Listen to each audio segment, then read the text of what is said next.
महाकुंभ को समेटे हुए हमारे आज के वक्ता प्रोफेसर ओम प्रकाश पांडे सर हम सबके बीच उपस्थित हैं। सर, मैं आपका इस वेबिनार में स्वागत करती हूँ। पांडे सर, मैं इस वेबिनार में आपका स्वागत करती हूँ, आपको आमंत्रित करती हूँ। यद्यपि आप विज्ञान के आचार्य हैं, मैं आपका सर का थोड़ा परिचय देना चाहूंगी लोगों को। यद्यपि आप विज्ञान के आचार्य हैं, लेकिन विज्ञान के अतिरिक्त अन्य विषयों पर भी उसी अधिकार के साथ बोलते हैं। आपकी वाक्पटुता विद्या के हर विभाग के लोगों को समान रूप से प्रभावित व विस्मित करती है। आपने कलकत्ता विश्वविद्यालय में एस्ट्रोफिजिक्स के प्रोफेसर के रूप में अपनी सेवाएं दी हैं। आप इसरो के रिसर्च साइंटिस्ट तथा CSIR के रिसर्च प्रोग्राम में डायरेक्टर के पद को भी सुशोभित किए हैं। आप स्वर्गीय प्रधानमंत्री चंद्रशेखर जी, स्वर्गीय प्रधानमंत्री नरसिम्हा राव जी तथा स्वर्गीय प्रधानमंत्री अटल बिहारी वाजपेयी जी के वैज्ञानिक सलाहकार भी रहे हैं। आपने नासा में साउंड एनर्जी इक्वेशन पर पेपर भी प्रेजेंट किया है। आपको 2010 में आपके महत्वपूर्ण कार्यों के लिए जैक्मा अवार्ड से भी सम्मानित किया गया है। साथ ही साथ आपकी कई पुस्तकें राष्ट्रीय स्तर पर प्रकाशित हो रही हैं। मैं पूर्ण रूपेण आशान्वित हूँ कि आपकी उपस्थिति से इस वेबिनार को विज्ञान जैसी शुद्धता व दर्शन जैसी दूरदृष्टि प्राप्त होगी। मैं आपका समस्त उपस्थित साथियों की तरफ से इस वेबिनार में हार्दिक स्वागत व अभिनंदन करती हूँ। साथ ही साथ मेरे गुरु राय सर भी इसमें जुड़ चुके हैं। मैं राय सर को भी प्रणाम करती हूँ और अपनी मैनेजिंग कमेटी से जुड़े हुए राकेश सलूजा सर को भी इस कमेटी में धन्यवाद करती हूँ कि उन्होंने अपना समय निकाला। और साथ ही साथ पूरे देश से शिक्षा विभाग से जुड़े हुए जितने भी प्रोफेसर यहाँ जुड़े हुए हैं उन सभी का भी मैं स्वागत और अभिनंदन करती हूँ इस वेबिनार में। और सर, मैं दोबारा आपका फिर से वेलकम करती हूँ और I am requesting to you, please enlighten us with our today's topic multi dimensional challenges in human behaviour. Pandey sir please इस पे प्रकाश डालें और जो हमारे श्रोता हैं उनको सर सम्मानित करें। जी, परमिशन है आपकी? जी सर, जी। आप सभी आ रही पिक्चर आ रही है हमारी? जी सर, बिल्कुल आ रही है। अच्छा, आप सभी को मेरा नाम राय साहब दिखाई दे रहे हैं मेरे ख्याल से। तो सिचुएशन बहुत ही पैनिक हो रखी है। आप सब जानते हैं, हम लोग सब बहुत वरी हैं और एक बहुत बड़ी महामारी से पूरा विश्व जो है वो जूझ रहा है। और ये एक संयोग है कि आज से तकरीबन 100 साल पहले कुछ इसी तरह की एक महामारी से पूरा विश्व परेशान रहा, जिसे हम स्पेनिश फ्लू के नाम से जानते हैं। और उस स्पेनिश फ्लू में पूरे विश्व में 6 करोड़ लोगों की मृत्यु हुई थी। ठीक इसी तरह से ये और एक संयोग है कि 1817 में, संयोग तो क्या कहेंगे, दुर्योग कहिए, कि 1817 में एक ब्लू डेथ नाम का एक बीमारी चली जो बैक्टीरियल डिजीज थी और उसे भारत में हैजा के नाम से जाना जाता है।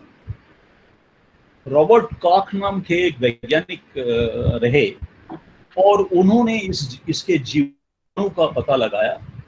वाइब्रियो कॉलेरी उसका नाम उन्होंने दिया और उससे ये कॉलेरा के नाम से जाना गया। लेकिन इसकी दवाई किसी ने कोई इजाद नहीं कर पाया। इसकी दवाई इजाद की है पश्चिम बंगाल के एक बहुत से गरीब परिवार के एक व्यक्ति ने। हाँ, और उन्होंने इसकी दवाई इजाद की। वो मेडिकल साइंस के स्टूडेंट रहे और उन्होंने जो दवाई इजाद की वो उन्होंने पता किया तो उनको लगा कि ये आंतों में जाकर खून को गाढ़ा कर देता है और पानी जो है वो पानी को सुखा देता है। तो उन्होंने इसके लिए एक दवाई इजाद की जिसे हम ऑरल डिहाइड्रेशन सॉल्यूशन या ORS के नाम से आज जानते हैं। ये उन्हीं का इजाद किया हुआ है। लेकिन ये भी दुर्भाग्य रहा इस देश का कि समीर भी आ गया है लगता है लाइन पर। समीर, तो वो जो दवाई उन्होंने इजाद की उसका कोई क्रेडिट उन्हें नहीं दिया गया, न उन्हें कोई पुरस्कार दिया गया। तो वो एक तरह से वो भुला दिए गए। अब ये जो कोरोना वायरस है, इसको ये जो क्या कहते हैं कि जिसे हम कहते हैं, इसका नाम है सार्स कोरोना 2 या कोविड-19 के नाम से हम इसको जानते हैं। और ये जो कोविड है अब तक विश्व में आज की डेट तक 55 लाख से अधिक लोग, और भारत में तकरीबन 1,45,000 से अधिक जो है इसके चपेट में आ गए हैं पेशेंट। और जो एक मुखर्जी नाम की एक रिसर्चर है, यूएस में रहती हैं, आज सुबह मैं टीवी देख रहा था, तो उनका जो ये जो रोज जो डाटा बढ़ रहा है उसके मुताबिक उन्होंने जो ग्राफिंग की, उस ग्राफिंग के मुताबिक उनका ये अंदाजा है कि जुलाई के अंत तक ये 21 लाख से के तकरीबन हो जाएगा भारत में, भारत की बात कर रही है। और जो WHO की और दूसरी की भी है कि उस पर भी मैं किसी डॉक्टर की रिपोर्ट देख रहा था, तो उसमें संभावनाएं करोड़ों तक की आंकी गई हैं कि अगस्त तक ये इतने मरीज भारत में होने की संभावना है। अब सवाल ये है कि कोरोना जो है सबसे पहले जो है वो चाइना के हुबई प्रांत के वुहान शहर में जो है ये दिसंबर 19 में प्रकाश में आया, और उसके बाद हमारे देश की अगर आप बात करें तो हमारे देश में 31 जनवरी 2019 को वुहान से कुछ स्टूडेंट केरल पहुंचे थे, उसमें से 3 को कोरोना पॉजिटिव पाया गया। ये पहली घटना भारत में हुई थी, और ये 31 जनवरी को हुई थी 2020 की बात। अब ये जो महामारी है इसका जो ग्लोबल डेथ रेट वो 6.6% है। दूसरी बात यह है कि ये महामारी मनुष्य से मनुष्य को में फैलती है, ये मनुष्य से मनुष्य में ट्रांसमिट होती है। अब जो कोरोना वायरस है, पहले तो ये समझना चाहिए कि ये है क्या। तो कोरोना वायरस की अगर हम बात करें कि ये एक्चुअली इसका जो आप लोग टीवी पर जो सेप वगैरह देखते हैं, तो ये जो सेप है इसका जो कवर है, जिससे ये एक तो सर्कुलर टाइप का है, और सर्कुलर टाइप का है और कांटेदार आपको दिखाई देता होगा, इसमें कांटेदार कुछ दिखाई देता है। तो वो जो सेप है इसका कवर्ड जो है न्यूरोमिनिडास और हाइलोरोनोडिसिन, ये 2 तरह के प्रोटीन से बना होता है, और उसके भीतर इसका आरएनए जो है वो एकदम से सुरक्षित रहता है। अब सवाल ये है कि इसका जो घेरा है पूरा, जो सरकमफरेंस है, वो तकरीबन 300 नैनोमीटर के बराबर है। और भौतिकी के अनुसार अगर आप देखें तो वो जो आपको एक एक दिखाई देता है उसमें वो उसका जो एक का वजन जो है वो 0.58 एटोग्राम। एटोग्राम का मतलब हो गया कि डेसिमल के बाद 18 शून्य लगाने के बाद 58 लिखिए तो वो उतना ग्राम होगा। अब सवाल ये है कि 50 लाख लोग अब पूरे विश्व में संक्रमित हैं। जब 50 लाख लोग पूरे विश्व में संक्रमित हैं तो, और मान लीजिए एक व्यक्ति जो पॉजिटिव पाया जाता है, मैं तो एक कोरोना की आपको बात बताया कि 0.58 एटोग्राम, लेकिन जो एक व्यक्ति जब संक्रमित होता है तो उसमें जो है 70 अरब के करीब वायरस होते हैं। तो 70 अरब जो वायरस उसके बॉडी में हो जाते हैं, तो इस तरह से उसका जो वजन हो रहा है 70, मतलब एक व्यक्ति के शरीर में जो कोरोना वायरस 70 बिलियन वायरस जो 70 अरब वायरस जो उसके शरीर में है, उसका अगर टोटल वजन हम देखें तो वो होता है 0.6 बार 0 लिखिए 0.0000 और 5, ये इतना ग्राम उसका वजन है।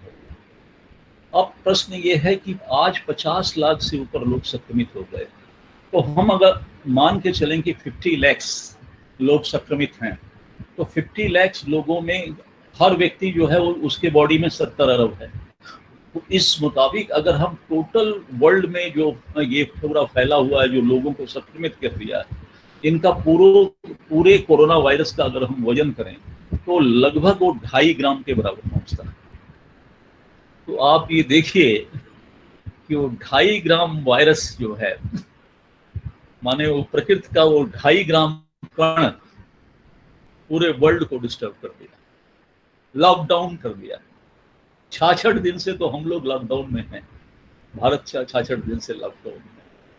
तो माने प्रकृति ने आपको ये दिखा दिया है कि बहुत कुछ कर लो, बहुत सारा उड़ान भर लो कितना है, लेकिन वो कितनी पक्षी उड़े आकाश, चारा है धरती के पास। तो कितनी भी उड़ान कर लो, सब प्रकृति के अंदर में हो, और वो प्रकृति जब चाहे 2.5 ग्राम से वो आपको हिला देगी, और ज्यादा कुछ नहीं। अगर कहीं 10-1 ग्राम भेज देती तो फिर पता नहीं क्या होता। हाँ, आप उसका अंदाज लगा, अभी तो 2.5 ग्राम ही है। तो ये कोरोना का ये सारा जो खेल है, ये आपके सामने हमने आपको बताया। अब विश्व भर के वैज्ञानिक इसकी दवाई के लिए, औषधि के लिए, वैक्सीन के लिए परेशान हैं, खोज रहे हैं, क्योंकि मॉलिक्यूल्स जो है, वो जो मॉलिक्यूल्स उसका है, उसमें संभावनाएं बहुत कम होती हैं और बहुत रिसर्च की आवश्यकता होती है। भारत के लोग भी लगे हुए हैं और पूरे विश्व के लोग लगे हुए हैं। और देखिए कि आपने देखा होगा कि डेंगू, हम अभी हाल फिलहाल 10-12 साल पहले डेंगू का बड़ा असर था और वो एक पैनिक बन गया था, क्योंकि हम लोग तो बीमारी को प्रैक्टिकली नहीं देखते, हम लोग तो टीवी और अब समाचार पत्रों से प्रभावित होते हैं। तो उस समय टीवी और समाचार पत्रों में बहुत ज़्यादा चल रहा था, तो डेंगू डेंगू डेंगू डेंगू हो जाए तो घर में रोना पिटना मच जाता था। आज भी डेंगू है और डेंगू की आज तक कोई दवाई नहीं हुई, केवल ब्लड प्लेटलेट्स ही चेंज करते हैं और कुछ लिक्विड हम चढ़ाते हैं। चिकनगुनिया है, उसका भी वही है। स्वाइन फ्लू आया था, उस समय भी हवाई जहाज में जब चलते थे तो क्या कहते हैं, वो मास्क लगाकर चलते थे, टच नहीं करेंगे, हैंडशेक नहीं करेंगे, बहुत सारी चीज़ें चली थी। स्वाइन फ्लू आज भी है, वो गया नहीं। मलेरिया है, आज भी है, वो गया नहीं। चिकन पॉक्स और क्या कहते हैं अब मिसल्स के रूप में हमारे पास है, हमको भी माता हुई थी, टीका हमें भी लगा हुआ है। अब ये देखिए, आप लोग अगर देखना चाहें तो देखिए, बचपन में लगा हुआ था, इसका निशान है, लेकिन उसके बाद भी 6 बार हुआ मेरे। तो ये अच्छा जो वायरस होता है, ये वायरस का एक वायरल फीवर जैसे आपको है, वायरल फीवर हो जाता है किसी को, हमको भी होता है, कभी किसी को भी हो जाता है। तो वो किसी के बॉडी में 3 दिन रहता है, किसी के बॉडी में 5 दिन, 6 दिन, 7 दिन। That depends upon the immunity of the person to person, उसके मुताबिक वो असर करता है। वायरल है और वायरल की कोई मेडिसिन नहीं है, वो पैरासीटामोल देते रहिए, सर्द होते रहिए, गर्मी वो करते रहिए, लिक्विड देते रहिए। तो एक लिमिटेशन है मेडिकल साइंस में, जो एलोपैथी है उसमें, और उसके मुताबिक हम खोज रहे हैं। पता नहीं कब हम पाएं, हम आशा करते हैं कि हम जल्दी पाएं और जल्दी न्यूट्रलाइज तो पूरा तो संभावना तो बिल्कुल नहीं है। जो हिस्ट्री बताती है कि आज तक जो भी फ्लू हुए हैं वो सारे के सारे अभी भी इंटैक्ट हैं, उसका इम्पैक्ट कम हो गया है, ये अलग बात है, लेकिन पूरी तरह से खत्म हुआ है ऐसा कुछ नहीं। अभी भी पोलियो के हम दवाई खिलाते रहते हैं लोग। तो ये सारी चीजें हैं, हमें समझनी पड़ेगी। तो इसके लिए बहुत सारी तैयारियां हो रही हैं, और जब मेडिसिन अवेलेबल नहीं है तो अभी जो क्या अब आपके दिमाग में होगा, तो फिर क्या ये ट्रीटमेंट जो हॉस्पिटल में पीपीई किट पहनकर या ये जो टेस्ट कर रहे हैं, तो इसमें फिर कैसे ट्रीटमेंट करते हैं। तो उसमें देखिए, ये जब बीमारी होती है तो 2 से लेके 5 दिन के अंदर ये वायरस अफेक्ट करता है, तो 2 से लेके 5 दिन के अंदर जो है इसके सिम्टम नजर आते हैं। तो इनिशियल जो सिम्टम है, जिसे हम लेवल 1 कहते हैं, तो इनिशियल सिस्टम में फीवर है, ड्राई कफ होता है, तो ये इनिशियल सिस्टम है, इसको लेवल 1 कहा जाता है। तो थर्मल चेकिंग भी हो जाती है, जो आजकल आप देखते होंगे कहीं कहीं होती है। और उसके बाद में लेवल 2 आता है। तो जो लेवल 2 है, उसमें वो सांस में लेने में तकलीफ होती है, सीने में दर्द होता है, और डायरिया भी उसके एक्सट्रीम जो पोजीशन जब से लेवल 2 और जब एक्सीड करता है तो डायरिया हो जाता है, वोमिटिंग होती है, स्वाद और गंध का पता नहीं चलता है पेशेंट को। और ये लेवल 2 हो गया। और लेवल 3 है, लेवल 3 ये स्थिति है जिसमें हमें उसको आर्टिफिशियल लाइफ सपोर्ट देना पड़ता है, क्योंकि रेस्पिरेटरी प्रॉब्लम एकदम से चॉक हो जाता है, तो हमको उसको आर्टिफिशियल लाइफ सपोर्ट पर हमको पेशेंट को रखना पड़ता है। अब इसके लिए जो मेडिसिन हम देते हैं, तो जिस समय बुखार हो गया या क्या कहते हैं कि कफ हो गया, इनिशियल जो स्टेज है जो लेवल 1, तो उसमें हम उसको पैरासीटामोल दे देते हैं, और एंटीबायोटिक में एस्ट्रोमाइसिन 400 और 500 mcg दे देते हैं। एंटीवायरल वायरल मेडिसिन जो हैं वो हमको दे देते हैं। और उसके बाद एक प्रिकॉशन लिया जाता है, जिसको देखते हैं कि आपने टीवी में भी सुना होगा कि ट्रम्प साहब जो है वो अमेरिका के राष्ट्रपति उसको रेगुलर लेते हैं और कभी कभी बगैर मास्क पहने भी घूमते रहते हैं, और वो है हाइड्रोक्सीक्विलिन। ये जो है मलेरिया की, जिसे हम आम भाषा में कुनैन कहते हैं, तो ये जो है हम देते हैं, डॉक्टर्स देते हैं, इसलिए डॉक्टर देते हैं कि वो जो वायरस है वो ह्यूमन बॉडी के जो सेल है उसके साथ अटैच ना हो, डिसकनेक्ट रहे, बॉडी में पड़ा रहे बेशक, लेकिन डिसकनेक्टेड रूप में पड़ा रहे। तो डिसकनेक्टेड रूप में पड़ा रहेगा तो उसमें फिर वो चॉक नहीं करेगा लंग्स को, और सांस लेने में कोई तकलीफ जो होती है, जो सांस चॉक हो जाता है, वो चॉक नहीं करेगा, तो वो पड़ा रह जाए, एज इट इज पड़ा रह जाए। और मैक्सिमम लाइफ इसकी जो है, इसका जो ड्यूरेशन है वो 14 दिन का, 14 डेज। जब 14 डेज है तो 14 डेज में आपका इम्यून सिस्टम ठीक है, क्योंकि देख लीजिए ये दवाइयां हैं, ये दवाइयां आम आदमी को दी जाती हैं, ये कोई इसके लिए विशेष तो कुछ है नहीं। तो 14 डेज में आपका वो सारा इसका जो निष्क्रिय करने का जो रोल है वो सिर्फ आपका ये है कि आपका इम्यून सिस्टम कितना स्ट्रॉन्ग है, उसके ऊपर डिपेंड करता है। आप घबरा तो नहीं रहे हैं, आप जो पेशेंट हैं मैं उनके लिए कह रहा हूँ कि आप घबरा तो नहीं रहे हैं, आप ये समझिए ये भी फ्लू है, ये भी एक तरह से फ्लू है। और ये यहाँ जो कफ है, ये कफ जो है ये एक सूखा हुआ कफ है, इसे कह सकते हैं। तो इसमें आपको घबराने की जरूरत नहीं है, और इसमें एक विल पावर होनी चाहिए कि हाँ ठीक है, हम इसको पार कर लेंगे और हम आगे। तो हमें ये करना पड़ता है। तो 14 दिन के बाद क्या होता है, और इसलिए क्वारंटाइन जो 14 डेज का किया जाता है, 14 डेज का जो इन लोगों ने रखा है, नॉर्मली जो कर रहे हैं क्वारंटाइन कर रहे हैं, ये 14 डेज का करते हैं। और इवन 14 डेज बाद तक जो सबसे इम्पोर्टेंट है, मैं वो बताना चाह रहा हूँ आप लोगों को, कि जब एकदम से ठीक हो जाता है फिर भी उसके स्टूल से, उसके मल से 14 दिन तक वो वायरस बाहर निकलते रहते हैं, क्योंकि नलीफाइड हो जाते हैं, स्टमक में आ जाते हैं और फिर वो स्टूल में चले जाते हैं। तो लेकिन वो 14 दिन तक कंटिन्यूअस वो मल निकलता रहता है, 14 दिन मल के साथ वो निकलता रहता है, और 14 दिन के बाद एकदम से नलीफाइड हो जाता है। इसलिए जब मरीज एकदम से ठीक हो जाए उसके बाद भी 14 दिन तक वो जिस लैट्रिन का, जिस वॉशरूम का, जिस बाथरूम का इस्तेमाल करे उसमें नहीं जाना चाहिए। बाकी और कुछ नहीं, बॉडी में कहीं नहीं होता, उसको टच कर सकते हैं, लेकिन उसके यूरिन और लैट्रिन जहाँ वो डिस्चार्ज कर रहा है वहाँ से वहाँ किसी दूसरे को उसमें पार्टिसिपेट नहीं करना चाहिए। पूनम समझ रही हो ना जो मैं बोल रहा हूँ? हाँ, तो ये बहुत जरूरी है करना। हम लोग वहाँ पर कहीं नहीं कहीं केयरलेसनेस हम दिखा देते हैं।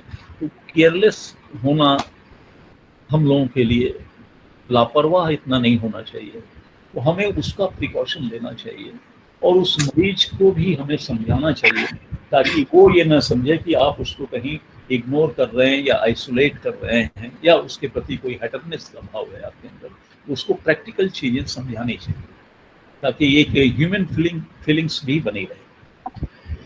तो ये करते हैं। अब सवाल ये है कि जो ये आपको मैंने बताया कि हाइड्रोक्सी क्विनिलोन जो एक जो ट्रम्प साहब भी लेते हैं अभी हम, और हम इसके सबसे बड़े प्रोड्यूसर हैं। प्रोडक्शन हमारा सबसे वर्ल्ड में नंबर 1 है, और ये प्रोडक्शन नंबर 1 होने की वजह से होता ये है कि हमने अमेरिका हमसे अभी पिछले बार आपको मालूम है कि टीवी में भी बहुत आया था, अमेरिका ने हमें डिमांड किया था कि हमें ये भेज दीजिए। हमने अमेरिका को भी भेजा, और हमने ब्राज़ील को भी भेजा, और हम दूसरे कंट्री को भी भेज रहे हैं। हालांकि ये एक सपोर्टिंग एलिमेंट है, ये कोई बहुत परफेक्ट एक्यूरेट इसकी दवाई नहीं, लेकिन इसका सिर्फ काम, जैसा कि रोल जो है मैंने बताया कि ये ह्यूमन सेल्स के साथ मनुष्य के शरीर की जो कोशिकाओं हैं उसके साथ उसको वायरस को अटैच नहीं होने देता है। तो इसलिए एक तो है कि जीवन बचने की संभावनाएं बहुत ज्यादा बढ़ जाती हैं। तो ये जो हाइड्रोक्सी क्विनिलोन है, इसकी जो डिस्कवरी है, देखिए वो हमने अभी डे साहब की बात बताई, और उन्होंने ब्लू डेथ से डेथ शब्द हटा दिया था उसको बनाने के बाद, ORS बनाने के बाद। ये भी हमारे ही देश के एक आचार्य थे, आचार्य प्रफुल्ल चंद्र रॉय। हमारे राय साहब बैठे हैं, वो सुन के बहुत प्रसन्न होंगे। वो आचार्य प्रफुल्ल चंद्र रॉय ने इसे 1896 में ये उन्होंने क्या किया कि मर्कुरस नाइट्रेट का कंपाउंड से इसको तैयार किया, और ये जब तैयार किया और उसके बाद 1916 में वो इतना प्रभावित हो गए कि इससे जो है मलेरिया एकदम खत्म होने लगी। मलेरिया की दवाई बनाई थी, बैक्टीरियल डिजीज थी मलेरिया, मच्छर काटने से होता था, वायरस फैलाता था। उन्होंने 1916 में बंगाल केमिकल नाम की एक कंपनी खोली, और दुर्भाग्य यह है कि जब पिछली बार मैं कलकत्ता गया था तो मैंने वो बंगाल केमिकल के बगल से गुजरा, तो मुझे जो लोग हमको लेके जा रहे थे उन्होंने बताया कि सर ये बंगाल केमिकल है, अब ये बंद हो गया है, अब काम नहीं कर रहा है। अब यहाँ के सारे वो हड़ताल जो बहुत सारी चीजें हैं आप जानते हैं यूनियन, उसकी वजह से वो बंगाल केमिकल एकदम से बंद हो गया। अब ये दूसरे कहीं और जगह प्रोडक्शन हो रहा है, लेकिन वो प्रफुल्ल चंद्र रॉय की एक बहुत बड़ी देन थी और उस देन की वजह से ये हुआ। अब इतनी सब बात करने के बाद 66 दिन से हम भोग रहे हैं, और मान लीजिए कि ये लॉकडाउन खत्म हो गया, 31 तारीख को मान लीजिए लॉकडाउन खत्म हो गया, फिर क्या होगा? और अभी वीडियो देख रहे हैं, लॉकडाउन में जो रिलैक्सेशन किया गया, उस रिलैक्सेशन की वजह से जो भीड़ आप देख रहे हैं, दिल्ली की भीड़ देख रहे हैं, ट्रैफिक देख रहे हैं आप कैसे है। हालांकि ये जो कोरोना की वजह से ये लॉकडाउन जो हुए, उस लॉकडाउन से एक फायदा तो जरूर हुआ। उस लॉकडाउन से एक फायदा ये हुआ है कि इन्वायरमेंटल पोल्यूशन जो है, इस पर हम लोग पता नहीं कितने वर्ल्ड समिट कर लिए, कितना प्रिकॉशन दे दिया, CFC कम उत्सर्जित करो, ऑड इवन नंबर भी चला लिया, सब कुछ कर लिया, लेकिन कोई असर नहीं। लेकिन इस कोरोना के लॉकडाउन ने पूरे विश्व के इन्वायरमेंट को अपने आप जो है एकदम से परिष्कृत कर। अब कहीं भी इन्वायरमेंटल जो CFC का जो प्रॉब्लम है वो प्रॉब्लम नहीं है। और आपको आश्चर्य होगा कि नासा ने जो पाया है कि 25% ओजोन लेयर की रिपेयरिंग भी हो गई ड्यूरिंग दिस डेज। माने जो ओजोन लेयर में जो इतना बड़ा छिद्र हो गया था एक अंटार्कटिका के बराबर, 25% तो रिपेयर हो गया ऑटोमेटिकली। गंगा का मुझे बताते हैं हरिद्वार वगैरह में, और ये मैंने पटना वाला गांधी सेतु के नीचे का गंगा लोग टीवी में सुन रहा था, एकदम गंगा एकदम से, हालांकि हम तो घर से बाहर नहीं निकल रहे हैं तो गंगा एकदम से स्वच्छ हो गई। जिस गंगा में डुबकी लगाने में भी डर लगता था कि कहीं इन्फेक्शन ना हो जाए बॉडी में। भारत के राष्ट्रपति गए थे कुंभ के पहले, तो क्या कहते हैं वो गड्ढे खोद कर गंगा के किनारे, और उसमें क्या कहते हैं RO का पानी भर के रखा गया, तब वो नहाए। ये स्थिति थी प्रयागराज। आज वो गंगा एकदम स्वच्छ हो गई, जमुना स्वच्छ हो गई। तो ये सारी चीजें हो रही हैं। आप देखिए जंगलों से क्या कहते हैं कि, और ये पशु पक्षी सब निकल के, कितनी चिड़ियाएं निकल कर घूम रही हैं, चहचहा रही हैं, जो कभी नहीं दिखाई देती थी वो सारी दिखाई दे रही हैं। तो ये सारा जो परिवर्तन हुआ है। अरे हमें तो किसी ने वो एक जॉब भेजा था, आप लोगों को भी व्हाट्सएप पर आया होगा, कि वो शहर के कुत्ते सब आपस में बात कर रहे हैं कि मुझे लगता है कि एमसीडी वाले जो है आजकल मनुष्य को पकड़ना शुरू कर दिए हैं, तो दिखाई नहीं दे रहा। तो ये सारी चीजें तो, और क्योंकि अब जब लोग नहीं टहल रहे थे तो वही लोग टहल रहे थे, तो ये सारी चीजें, शेर टहलते हुए देखा, ये सब सारी चीजें, तो बहुत सारी चीजें हुई हैं। अब सांस लेने में प्रॉब्लम नहीं हो रही। सबसे बड़ी बात जो है, एक डाटा जो है, वो डाटा जो है बहुत इंपॉर्टेंट है। I just want to share with you all. तो वो डाटा ये है कि शमशान घाट में माने कोरोना के तो मरीज एक डिफरेंट लोकेशन पर जा रहे हैं, लेकिन शमशान घाट में जो रूटीन डेथ के बॉडीज जाती थी, वो उसमें 40% से ज्यादा कमी आ गई। 40% से ज्यादा कमी आ गई। इवन क्या कहते हैं, दूसरे बीमारियों के पेशेंट, उसको खैर मैं मानता हूं कि डर भी है कि हॉस्पिटल जाएंगे तो कहीं कोरोना ना हो जाए, लेकिन दूसरे बीमारियों के पेशेंट की आमद जो हॉस्पिटलों में बहुत कम हो गई। खासतौर से अस्थमा के पेशेंट तो बिल्कुल नहीं। तो क्योंकि ये पूरा बहुत सब कुछ ठीक हो गया। तो इसलिए मैं ये कहना चाहूंगा, चलिए ठीक है, अब लॉकडाउन 31 को खत्म होगा, लेकिन कोरोना नहीं जाने वाला है जल्दी। और कोरोना जब नहीं जाने वाला है तो हमें अपनी एहतियात, अपने बचाव खुद करनी पड़ेगी। और हमें ये जानते हैं, ये आप लोग एकदम से अच्छी तरह जानते हैं, सब पढ़े लिखे और सब काफी एजुकेटेड लोग हैं आप लोग सब जानते हैं कि अभी तक कोई इसकी दवाई नहीं बनी, कोई मेडिसिन नहीं, कोई वैक्सीन नहीं। तो जब नहीं है तो कैसे होगा? ये कैसे ठीक भी हो रहे हैं, इतने ठीक हो रहे हैं, 40% से ज्यादा ठीक हो रहे हैं, ये रेट है, अफेक्टेड हो रहे हैं, रेट है। डेथ रेट भी बहुत कम है, 6.6% है। तो ठीक भी हो रहे हैं लोग, और रिकवरी भी हो रही है। वो फिगर आप लोग टीवी पर देखते ही रहते हैं। तो इसका सीधा मतलब है कि हमें अपने को बचाना है, अपने इम्यून सिस्टम को हमने ठीक करना है, हमारे रोग प्रतिरोधात्मक क्षमताएं ज्यादा ठीक हों। और जब हमारी रोग प्रतिरोधात्मक क्षमता ठीक होगी तो हम ठीक होंगे। हमें जब भी बाहर जाना है तो हैंड ग्लव्स हमें, हालांकि ग्लव्स बचाव नहीं है, एक नोट कर लीजिएगा एक बार, ग्लव्स जो है वो बचाव नहीं है, क्योंकि ग्लव्स में भी वही खतरा है जो खाली हाथ में खतरा है। तो इसलिए ग्लव्स ये है कि ग्लव्स आप पहनेंगे तो नाखून वगैरह में ये सब बचा रहेगा, और ग्लव्स निकाल के आप उसको फेंक सकते हैं सुरक्षित जगह पर। आप ग्लव्स पहन के जाइए, कोई सामान लेना है लेके आइए, और उसको सुरक्षित जगह में आके उतार दीजिए बाहर, फिर हाथ साबुन से धो लीजिए। तो ग्लव्स पहनना जरूरी है। नहीं तो ये मत मानिए कि ग्लव्स पहने हैं तो फिर हम नाक में और मुंह में उंगली लगा सकते हैं ना, उसमें भी है।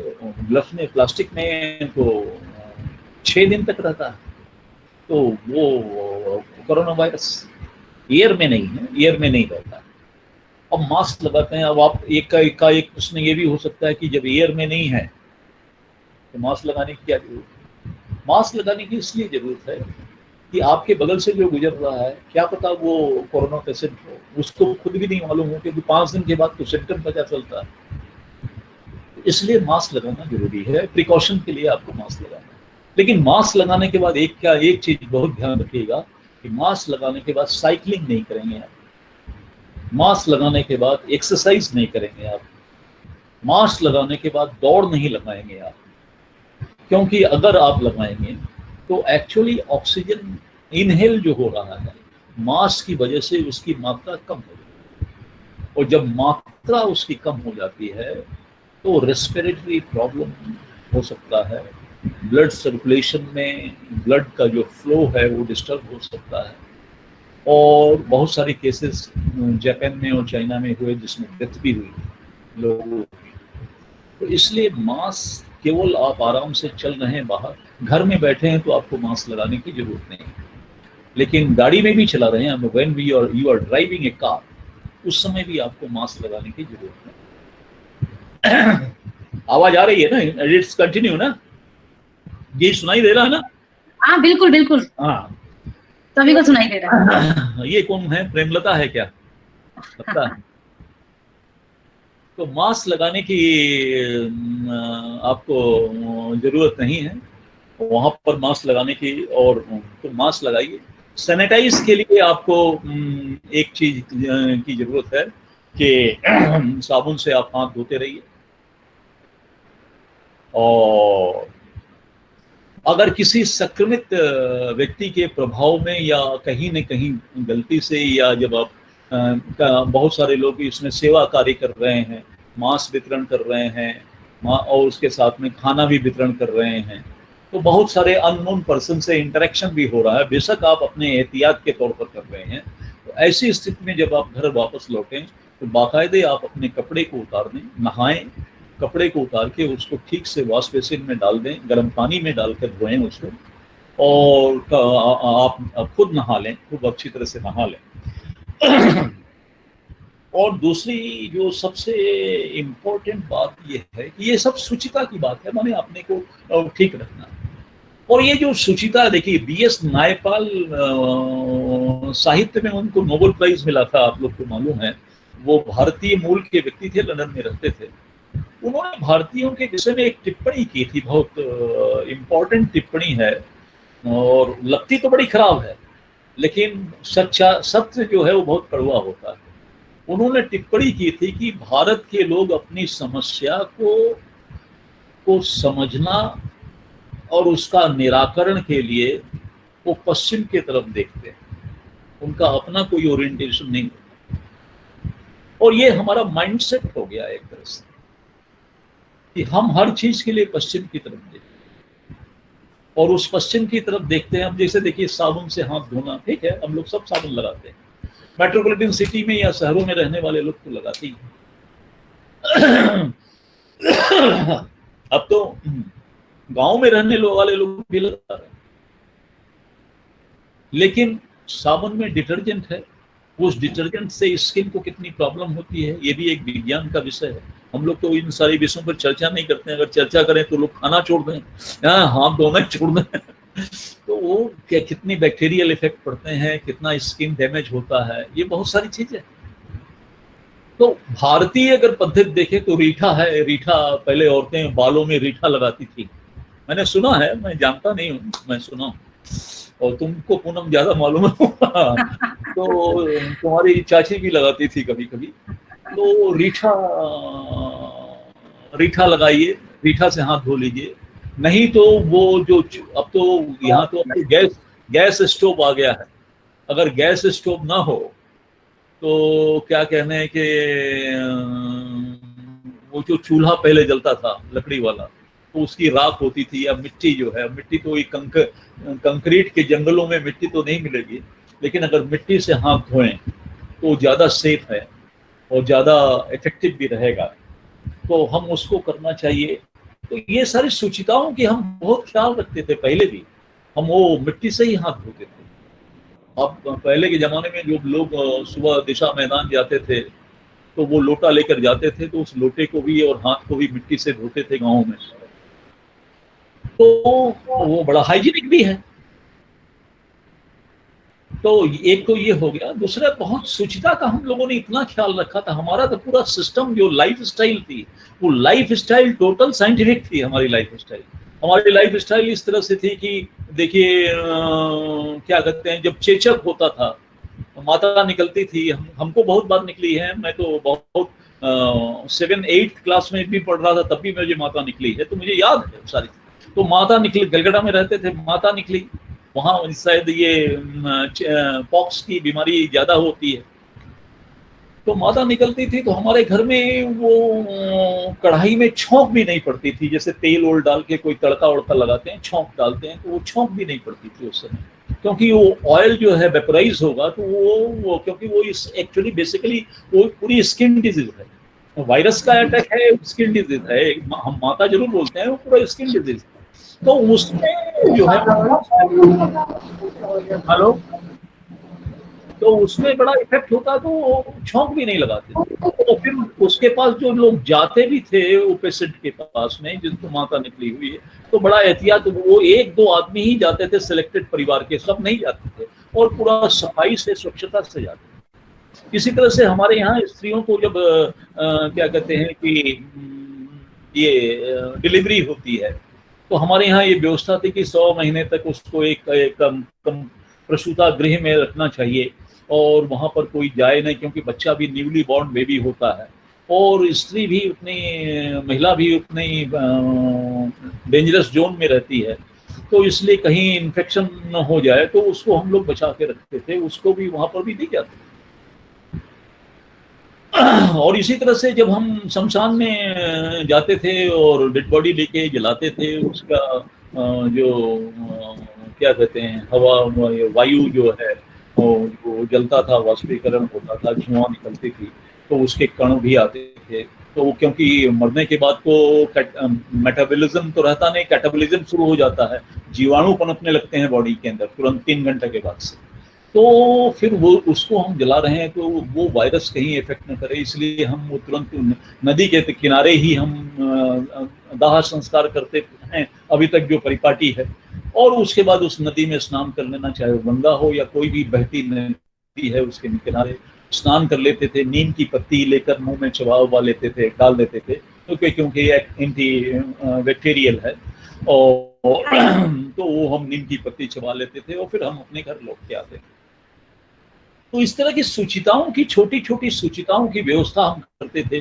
बाहर से कोई भी अतिथि हमारे घर आता था, गांव में हमने देखा है कि बाहर से कोई भी जब आता था, तो इवन जो खेतों में काम करने वाले जो मजदूर हैं, जो आपके मजदूर हैं, जो खेतों में काम कर रहे हैं, वो जब घर वापस आते थे, माने आते थे दिन में अपना काम पूरा करके, खेत जोत कर या कोई और कुछ काम कर आते थे, तो उसको सीधे पहले कुएं पर पाँव धुलवाया जाता था। पहले कुएं थे, अब तो हैंडपाइप है या नलका लगे हुए हैं, तो वहाँ पाँव धो लो, और पाँव धोने के बाद उसको गुड़ और पानी दिया जाता था। गुड़ क्यों दिया जाता था? क्योंकि वो थक कर आया था, गुड़ दिया जाएगा तो आयरन बॉडी में मिलेगा, सप्लीमेंट करेगा, एनर्जी जो डिस्चार्ज हुई है उसको सप्लीमेंट करेगा, इसलिए उसको दिया जाता था।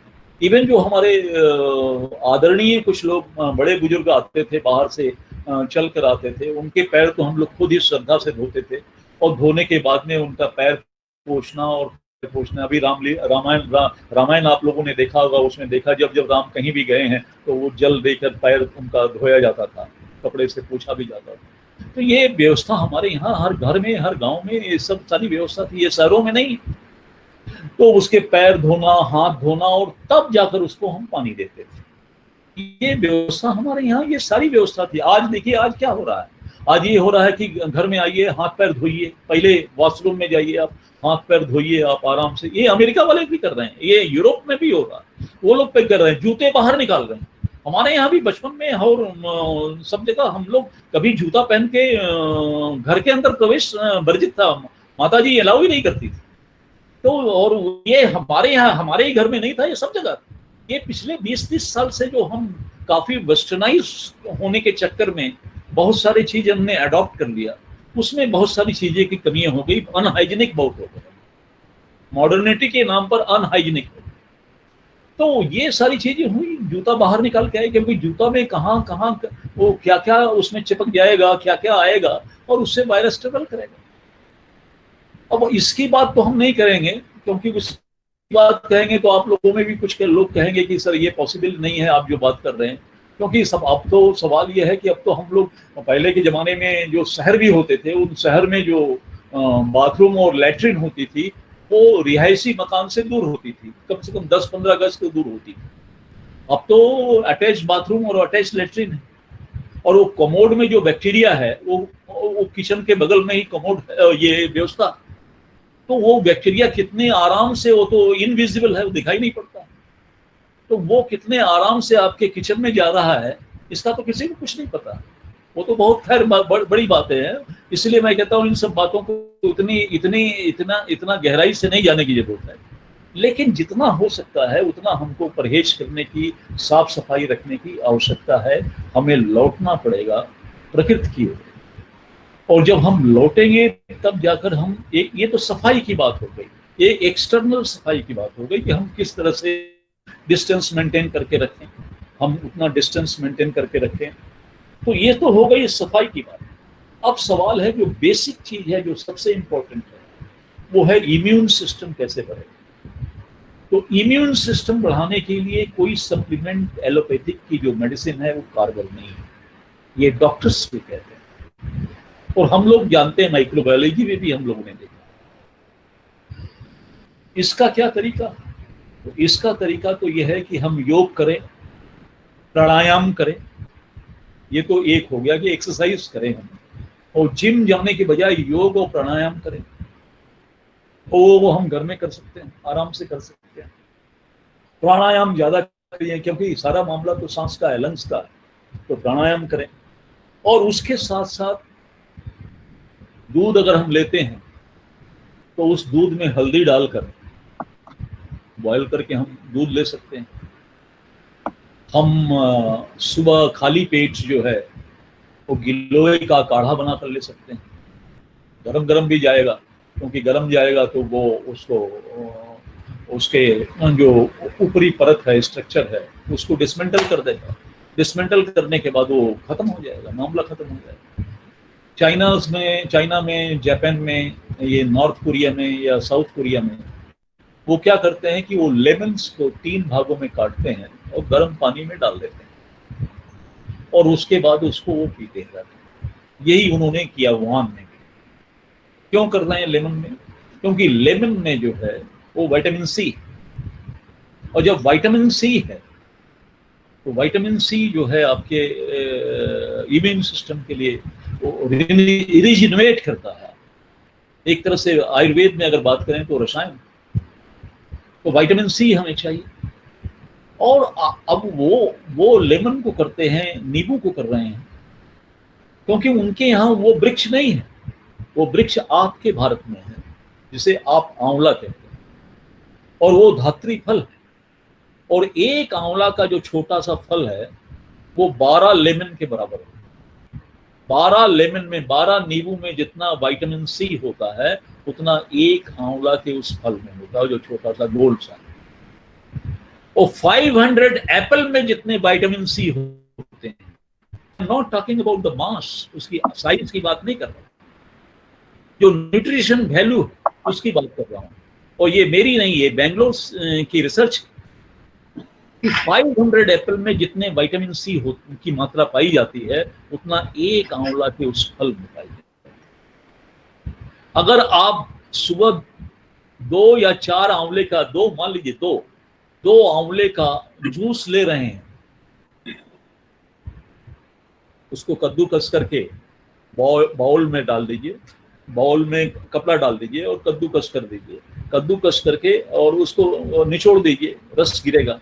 2 आंवले का कर लीजिए, तो वो जो रस है उसको खाली पेट अगर आपने ले लिया, मीठ लेना है, कड़वा लगेगा लेकिन उसके बाद मीठा हो जाएगा। जो पहले लेते हैं उनको थोड़ा सा बिटर टेस्ट। मैं खुद लेता रहा, और मैं, हमारे लड़के की तो आंवले की फैक्ट्री है प्रतापगढ़ में, तो वो मुझे भेजता रहा, तो मैं लेता रहा। 6 महीना लेने के बाद मेरे चश्मे के लेंस के नंबर बदल गए और 8,000 रुपये मुझे खर्च करना पड़ा, इसलिए मैं लेना बंद कर दिया। मैं कह तो नुकसान बाल अभी देखिए, पीछे ब्लैक हो गए अपने आप। तो आंवला वो एक हैबिट हो गई थी, मैं 1-1.5 साल तक किया, अब तो नहीं भेजता है वो। तो आंवला, अब 2 आंवले का भी अगर आपने जूस ले लिया तो आप ये देखिए, from the point of nutrition अगर वैल्यू की बात करें आप, तो आप 1000 एप्पल ले रहे हैं, जो कि आप 2-4 एप्पल से ज्यादा नहीं खा सकते, लेकिन एट ए टाइम आप 1000 एप्पल की न्यूट्रिशन वैल्यू आप अपने शरीर में इंटेक कर रहे हैं। तो ये सारी चीजें हैं। आपको त्रिफला है, त्रिफला लीजिए, आज समीर ने मुझे बताया त्रिफला में सवेरे लिया था, तो त्रिफला लीजिए, हरी सब्जियां खाइए, ताजी सब्जी। आजकल जो है, हम तो स्त्रियों को अन्नपूर्णा कहते हैं, क्योंकि, और हम नहीं कहते हैं, ये सबको मानना पड़ेगा। ये चाहे अब कितना काम वाली हो, माने ऑफिस जा रही हो या कहीं भी जा रही हो, प्रोफेसर हो, टीचर हो, साइंटिस्ट हो, डॉक्टर हो, लेकिन पति भी काम पर जा रहा है, ये भी काम पर जा रही हैं, लेकिन खाना तो इन्हें नहीं बनाना है। तो इसलिए अन्नपूर्णा तो यही है। और अन्नपूर्णा जो है वो अन्नपूर्णा रहती है तो सभी स्वस्थ रहते हैं। अन्नपूर्णा ने अगर कोई कोताही कर दी तो फिर तो विष ही मिलेगा खाने को। सवाल ये है कि ताजा सब्जी लाइए। अब क्या करते हैं, सवेरे सब्जी बना दिया, शाम को थोड़ा गर्म करके खिला दिया, वो तो पॉइजन हो जाता है। ताजी सब्जी लाइए, जब उस ताजा बनाइए। ब्रेकफास्ट बना रहे हैं तो ब्रेकफास्ट उतना ही बनाइए, रखिए कुछ मत, आटा उतना मत गूंदिए कि जो शाम तक चले, उतना करिए। ये थोड़ा मेहनत पड़ती है, इतना आजकल इतना भाग दौड़ है, हैजर्ड लाइफ है, नहीं कर पाती हैं, इसलिए वो कर लेती हैं। उनका भी दोष नहीं है, मैं नहीं कह रहा हूँ, लेकिन अगर इतना हम करें, क्योंकि हमें अपनी लाइफ स्टाइल चेंज करनी पड़ेगी। We are forced to change our life style. हमको सर्वाइव करना तो हमें करनी पड़ेगी। तो हम ताजा खाना खाएं, ताजी सब्जी बाजार से लाएं। सवेरे मॉर्निंग वॉक करने में हम लोग जाते हैं सुबह, और उसी समय हम सब्जी ले आते हैं। सब्जी रोज लाइए। क्या जरूरत है फ्रिज को भरने के लिए? फ्रिज में भरने की जरूरत नहीं है, क्योंकि आप ये बताइए कि जो फ्रिज में सब्जी लाके आपने रख दिया, आज तोड़ा गया सब्जी लाके रख दिया, वो पता नहीं कब का तोड़ा गया है, मार्केट में आया है, अब उसको भी आपने लाके रख दिया, 3 दिन आपके फ्रिज में वो रहता गया, तो वो तो डिट्रिएट होता चला जाएगा। वो देखने में लगेगा कि हाँ ताजा है, लेकिन भीतर ताजा नहीं रहेगा, उसके डीएनए चेंज होते रहे। तो ताजी सब्जी लाइए। और दूसरी बात है, एल्कलाइन का इस्तेमाल जितना आप कर सकते हैं, एल्कलाइन का इस्तेमाल, क्योंकि आपकी बॉडी एल्कलाइन, आपका ब्लड जो है फैक्टर लेवल वो pH 7, तो वो क्यों है? क्योंकि एल्कलाइन है बॉडी। तो एसिडिटिक चीज खाएंगे तो नुकसान करेगा, तो एसिडिटिक मत खाइए, एल्कलाइन खाइए, जो क्षारीय है, तो उसको आप लीजिए। तो उसमें क्या है, उसमें गाजर है, उसमें मूली है, ये कद्दू है जिसको सीताफल कहते हैं, कद्दू है, इसको लीजिए, खीरा है, घिया है, लौकी है। तो ये सारे के सारे जो हैं एल्कलाइन। मूंग की दाल है, सबसे ज्यादा प्रोटीन होता है और सबसे जल्दी पचने वाला भी, तो उसको लीजिए। तो ये सारी चीज अगर हम लेते हैं।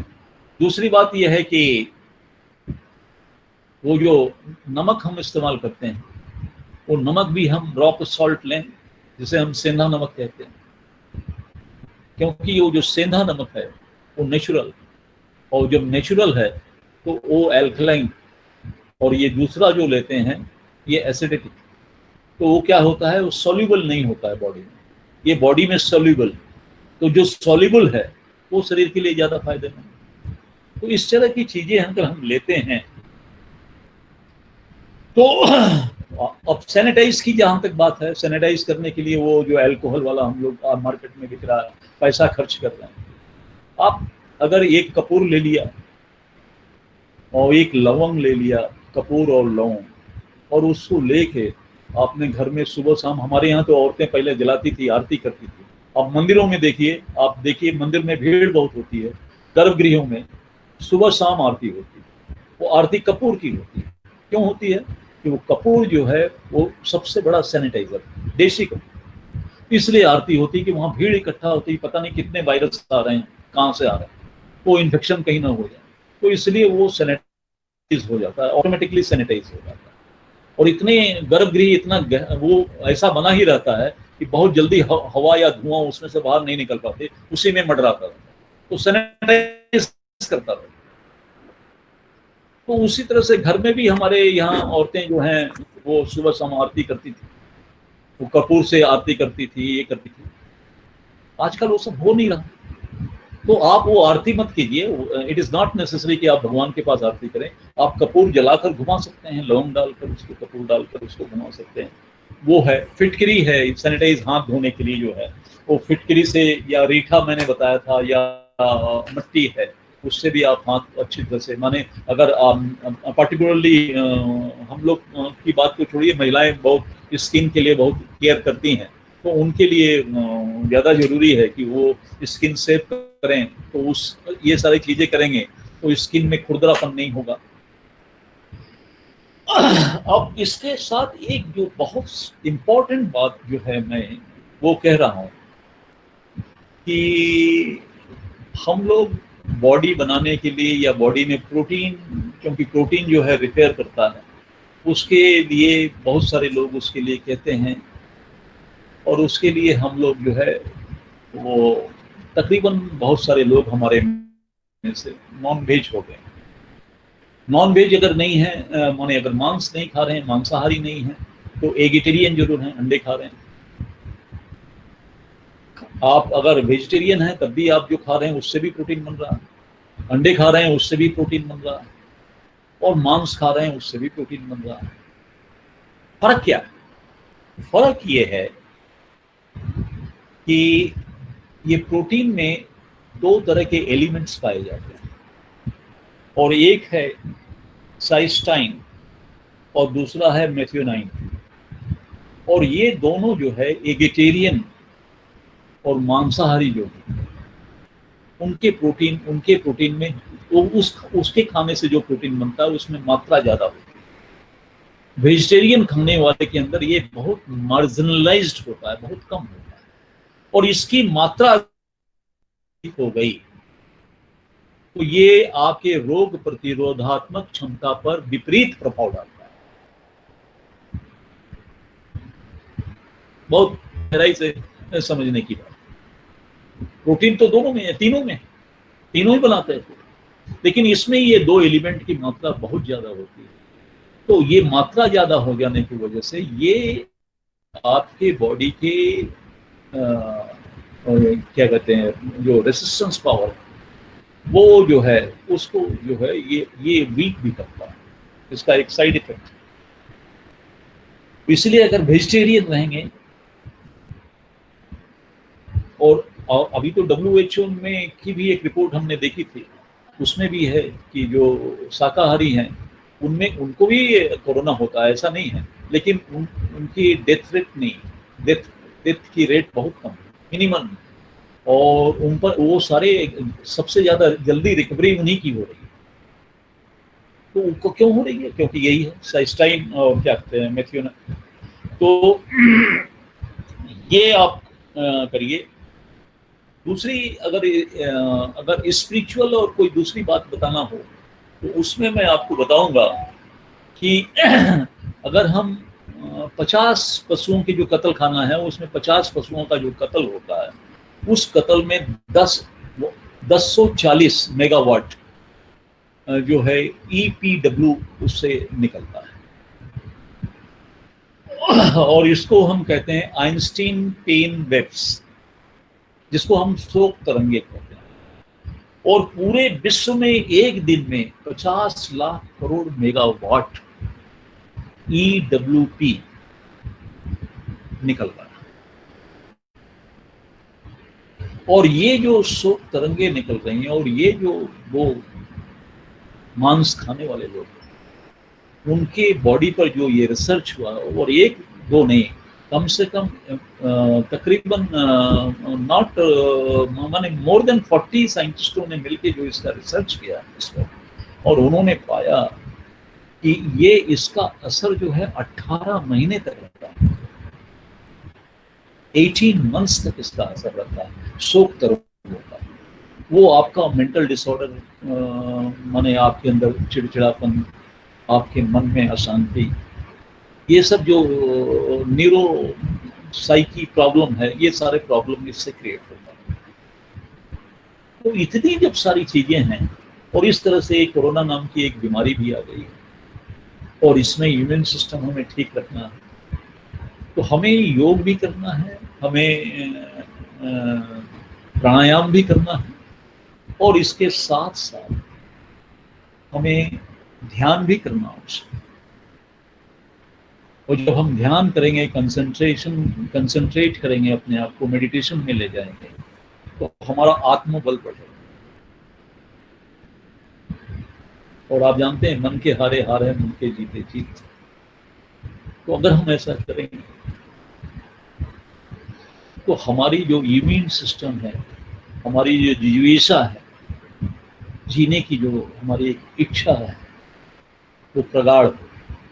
और जब वो प्रगाढ़ होगी तो अपने आप हमारे शरीर में, क्योंकि हमारा शरीर तो ऐसा ही है कि हम जिस तरह से सोचते हैं, क्योंकि अब तो डॉक्टर्स भी कह रहे हैं, और ये पूरा एक मेडिकल रिसर्च है कि आपको ये जितने भी प्रकार के डिजीजेज हैं, ये जो बाहरी अटैक हो रहे हैं इसकी बात नहीं कर रहा हूँ, ये बाहरी आ रहे हैं, लेकिन जो इटरनल जो डिजीज, जितनी भी डिजीज हो रही है, चाहे वो किडनी फेल्यूर है, चाहे लीवर प्रॉब्लम है, चाहे हार्ट प्रॉब्लम है, चाहे जितनी भी है डिजीज है, चाहे आपका पेनक्रियास काम नहीं कर रहा है, शुगर हो रही है, ये सारे मेंटल डिजीज।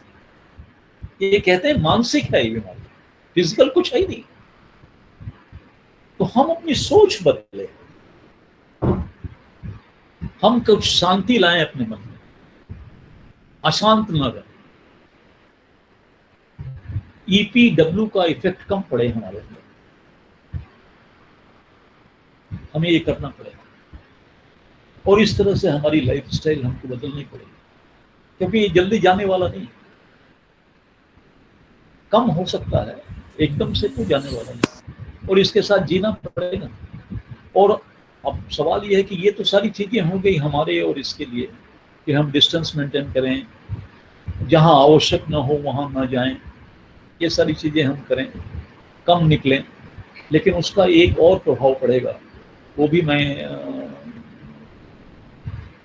इग्नोर नहीं कर सकता, वो आपकी प्रोफेशन, जो आजकल ये प्रोफेशन चला है, क्योंकि ये फैब्रिकेटेड इकोनॉमी है, जिस पर मैं बहुत कुछ नहीं बोलना चाह रहा था, कि एक फैब्रिकेटेड इकोनॉमी चल रही है, ये है कुछ नहीं, खाली दिखाया जा रहा है फैब्रिकेटेड इकोनॉमी।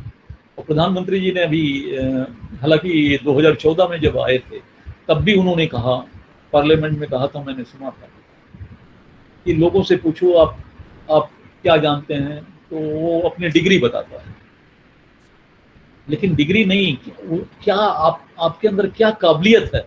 तो काबिलियत माने वो जो हुनर है, हुनर कोई नहीं बताता है, हुनर क्या है उसके अंदर, खाली डिग्री है उसके पास, कागज की डिग्री। हुनर नाम की चीज, हुनर पैदा कीजिए, स्किल होना चाहिए आपने, वो ये प्रधानमंत्री ने कहा। और उन्होंने दूसरी एक बात कही कि रोजगार ढूंढिए मत, रोजगार दीजिए लोगों को, ये बात भी उन्होंने कही। अब वो कह रहे हैं कि आत्मनिर्भरता आनी चाहिए। कहां से आएगी? क्योंकि आपका जो पूरा का पूरा सिस्टम है, जो हम एकदम से वही नेपाल की बात की, हम एकदम वेस्टर्न से प्रभावित होकर सब कुछ करते हैं, हमारी ब्यूरोक्रेसी भी वही करती है, उनको बहुत सीधा सा मिल जाता है, वहां से कट पेस्ट करो सब जो, आजकल तो कट पेस्ट का जमाना है। तो हमारे सारे टेक्नोलॉजी, हमारी सारी चीज कट पेस्ट वाली, हमारा अपना इनोवेशन नहीं। वो दो उधर ले लिया, 10 किताबें देख ली और एक रिसर्च पेपर तैयार हो गया। तो और यही चल रहा है। अब ये देखिए, ये सारा का सारा इकोनॉमी सिस्टम जो है, आप ये देखिए कि अभी तो मजदूर जो आ रहे हैं, इनके विषय में हम लोग परेशान कि ये मजदूर आ रहे हैं और बड़ा तकलीफ लगती है, सबको लगती है, आप लोगों को भी लगती है, और आप लोग भी ज़्यादा दुखी हैं कि किस तरह से मजदूर नंगे चले आ रहे हैं, रास्ते में उनकी डिलीवरी हो रही है, उनके लिए खाने की व्यवस्था नहीं, पैर में छाले पड़ गए हैं, चप्पल नहीं है, धूप से बिलबिला रहे हैं छोटे छोटे बच्चे, ये 45, 46, 47 डिग्री सेल्सियस टेम्परेचर में वो किस तरह से अलकतरा की रोडों पर चल रहे हैं बेचारे, रेल की पटरियों पर चल रहे हैं, कट रहे हैं, एक्सीडेंट हो रहा है। माने असहनीय पीड़ा होती है। हम कुछ कर नहीं पा रहे हैं ऐसा नहीं है, लेकिन असहनीय पीड़ा होती है, आत्मिक रूप से पीड़ा होती है। और सब हम, और भारत तो संवेदनशील देश है, भारत के लोग तो बड़े संवेदनशील है, करुणा से भरे हुए, सबको पीड़ा होती है, ऐसा नहीं है कि पीड़ा नहीं हो रही, पीड़ा हो रही है। ये तो अभी मजदूर चल रहे हैं, और फिर उसके बाद ये आपका टीवी और ये जो प्रिंट मीडिया, इलेक्ट्रॉनिक मीडिया, प्रवासी मजदूर, प्रवासी मजदूर। अरे भाई, ये देश एक है, एक राष्ट्र है। प्रशासनिक क्षमता को ठीक दुरुस्त करने के लिए प्रशासनिक रिक्वायरमेंट की, एडमिनिस्ट्रेटिव रिक्वायरमेंट की वजह से हमने स्टेटों को इसको स्टेटों में डिवाइड किया। बहुत पहले महाराष्ट्र भी, सौराष्ट्र भी, हरियाणा भी, ये सब बहुत बाद में बने। पंजाब से हिमाचल वगैरह सब बहुत बाद में बने। और अभी झारखंड हो गया, उत्तराखंड हो गया, छत्तीसगढ़ हो गया, तेलंगाना हो गया, अभी बने, छोटे कर दिए गए। ये तो एडमिनिस्ट्रेटिव प्रॉब्लम थी, इसलिए किए गए। राष्ट्र तो एक ही। अब बिहार का रहने वाला मजदूर अगर केरल में जाके काम कर रहा है तो प्रवासी हो गया। राष्ट्र एक है। अगर वो प्रवासी हो गया तो केरल से जो पार्लियामेंट के लिए चुन के आ रहा है, नागालैंड से जो पार्लियामेंट के लिए चुन के आ रहा है, पंजाब से जो पार्लियामेंट के लिए चुनकर दिल्ली आ रहा है, तो वो क्या प्रवासी एमपी नहीं है? लेकिन हम उसको प्रवासी एमपी नहीं बोलते। या किसी भी प्रदेश में जो विश्वविद्यालय है उसमें अगर बाहर के किसी प्रदेश का कोई प्राध्यापक, कोई प्रोफेसर आके वहां ज्वाइन कर रहा, तो क्या वो प्रवासी प्रोफेसर कहलाता है? या किसी हॉस्पिटल में किसी दूसरे प्रदेश का डॉक्टर जाकर काम कर रहा है तो क्या वो प्रवासी डॉक्टर कहलाता है? क्या वो बंबई में जो हीरो लोग, हीरोइन हैं, वो सारे बंबई के तो हैं नहीं, बाहर के हैं? क्या उनको हम प्रवासी एक्टर कहते हैं? उनको तो हम प्रवासी नहीं कहते, मजदूर को हम प्रवासी कह रहे हैं। कुछ तो शर्म करिए आप लोग। क्या कर रहे हैं आप लोग? क्योंकि माइंडसेट आपका खराब हो गया। प्रवासी तो वो है जो विदेश से आकर यहाँ काम कर रहा है, वो प्रवासी। जो भारत भूमि का व्यक्ति नहीं, बांग्लादेशी कोई आकर कर रहा है तो प्रवासी। लेकिन हम अपने ही देश में अपने लोगों को प्रवासी करते, तो ये हमें सोचना पड़ेगा।